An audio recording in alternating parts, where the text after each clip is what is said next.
Hello students. तो biomolecules chapter में हमारा टॉपिक चल रहा था प्रोटीन। तो प्रोटीन आपको क्लियर हुआ कि proteins are the polymer of alpha amino acid.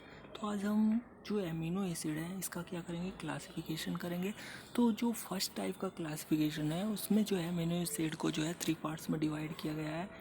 तो 3 टाइप्स की कौन कौन से हैं आपके? फर्स्ट है आपका एसिडिक एमिनो एसिड, सेकेंड है आपके पास बेसिक एमिनो एसिड, और आपका थर्ड है neutral amino acid. Neutral amino acid ये क्लासिफिकेशन जो है बहुत ज़्यादा आपका इजी है। अगर आपको पता है अल्फ़ा एमिनो एसिड के बारे में, इसका फार्मूला आपको पता है तो आप इसे इजीली क्लासिफाई कर सकते हो। तो आपको पता है अगर आप एक कार्बन की वैलेंसी किससे कंप्लीट करो, एमिनो ग्रुप से, एक एसिड से, तो देखो फंक्शनल ग्रुप डायरेक्टली जिस कार्बन से अटैच होता है उसे हम क्या बोलते हैं, अल्फ़ा कार्बन बोलते हैं।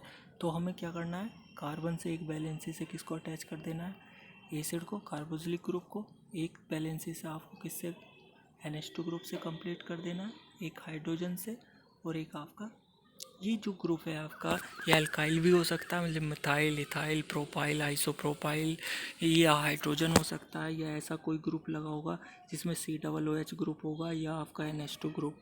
मेनली आपको ध्यान रखना है कि जो COOH ग्रुप है ये एसिडिक नेचर को शो करता है, जो NH2 ग्रुप है ये आपका जो है बेसिक नेचर को शो करता है।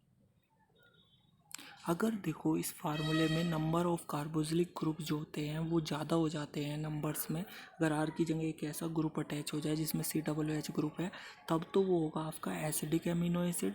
अगर कुछ इस टाइप का ग्रुप लग जाए R की जगह पर, उसमें NH2 ग्रुप आ जाए तो एमिनो ग्रुप नंबर्स में ज़्यादा हो जाएंगे, तो वो कौन सा होगा आपका बेसिक एमिनो एसिड।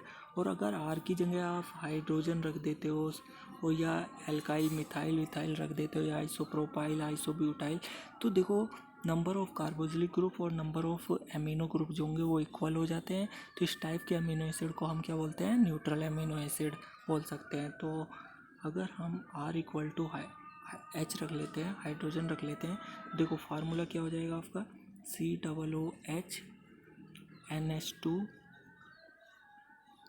और ये बैलेंस आपकी हाइड्रोजन से कंप्लीट कर ली। इसको बोलते हैं हम, ये डेरिवेटिव होता है अल्फा एमिनो एसिड का, ग्लाइसिन।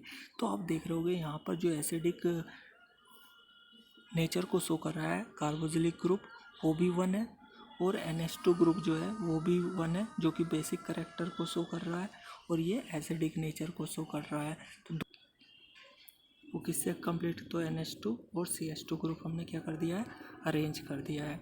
तो अब देखो जो बेसिक नेचर शो करता है एमिनो ग्रुप 1 है और 2 है, तो नंबर ऑफ एमिनो ग्रुप्स ज़्यादा हो गए हैं यहाँ पर। एसिडिक जो नेचर शो करते हैं कार्बोक्सिलिक ग्रुप वो तो 1 ही है, ये तो न्यूट्रल है। तो ये अब कौन सा हो गया आपका, देखो एमिनो ग्रुप ज़्यादा है, बस जो बेसिक कैरेक्टर शो करते हैं वो ग्रुप्स ज़्यादा है, तो ये कौन सा हो गया है आपका, बेसिक एमिनो एसिड हो। तो आपको क्लियर हुआ होगा। अगर देखो अगर नंबर ऑफ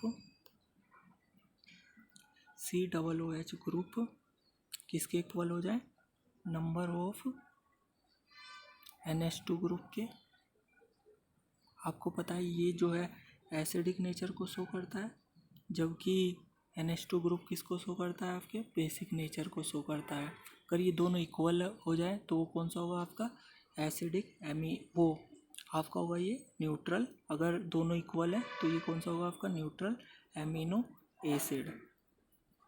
इसका एग्जाम्पल भी आपको क्लियर हुआ होगा। एक तो ग्लाइसिन, इसमें R की जगह क्या रखते हैं हम, हाइड्रोजन रखते हैं। एक एलानीन है, एलानीन, इसमें R की जगह हम क्या रखते हैं, CH3 ग्रुप रखते हैं। तो एग्जाम्पल हो गया ये आपका हाइड्रोजन, यहाँ COOH ग्रुप, यहाँ पर NH2 ग्रुप। तो देखो कार्बोक्सिलिक ग्रुप 1 है, NH2 ग्रुप क्या है, 1 है, एसिडिक और बेसिक दोनों ग्रुप्स 1 है। तो ये कैसा हो गया आपका, न्यूट्रल एमिनो एसिड हो गया आपका। अगर R की जगह आप क्या रखते थे, COOH और CH2, ये हो गया आपका ग्लूटामिक एसिड। तो ये कौन सा हो गया है आपका, ये आपका नंबर ऑफ कार्बोक्सिलिक ग्रुप क्या हो गया आपके ज़्यादा हो गए यहाँ पर, ये CH2 ग्रुप हो गया, ये जो है आपका। फिर इसके बाद जो है एक minute, COOH CH2 NH2 group, COOH group और हाइड्रोजन। आप देख रहे हैं यहाँ पर नंबर ऑफ कार्बोक्सिलिक क्या हो गए ग्लूटामिक एसिड में ज़्यादा हो गए, तो ये कौन सा हुआ आपका एसिडिक एमिनो एसिड हो गया। अगर बेसिक की बात करें, अगर R इक्वल टू ऑफ लगा देते हो NH2 CH2, इसको बोलते हैं हम, इसको हम बोलते हैं, अगर आप क्या रख देते हो R equal to NH2 CH2, इसको बोलते हैं हम लाइसिन। तो देखो ये ग्रुप हमने अरेंज कर दिया है, CH2, यहाँ पर आपका COOH ग्रुप है, यहाँ पर आपका NH2 ग्रुप है और यहाँ पर आपके पास कौन सा ग्रुप है, हाइड्रोजन है। तो आप देख रहे हो कि यहाँ पर नंबर ऑफ जो कि एमिनो ग्रुप जो कि बेसिक नेचर को शो कर रहा है वो कितने हो गए, 2 हो गए, और जो एसिडिक नेचर को कार्बोक्सिलिक ग्रुप शो कर रहा है वो तो ओनली 1 ही है। तो ये कौन सा हो गया आपका बेसिक एमिनो एसिड।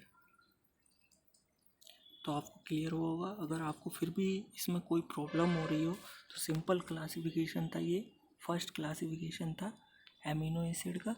तो अगर आपको फिर भी कोई प्रॉब्लम हो तो आप जो है पूछ सकते हैं। हमारे नेक्स्ट क्लासिफिकेशन होगा जिसमें इसेंशियल और नॉन इसेंशियल के बारे में को जो है इसेंशियल और नॉन इसेंशियल एमिनो एसिड को जो है हम क्लासिफाई करेंगे।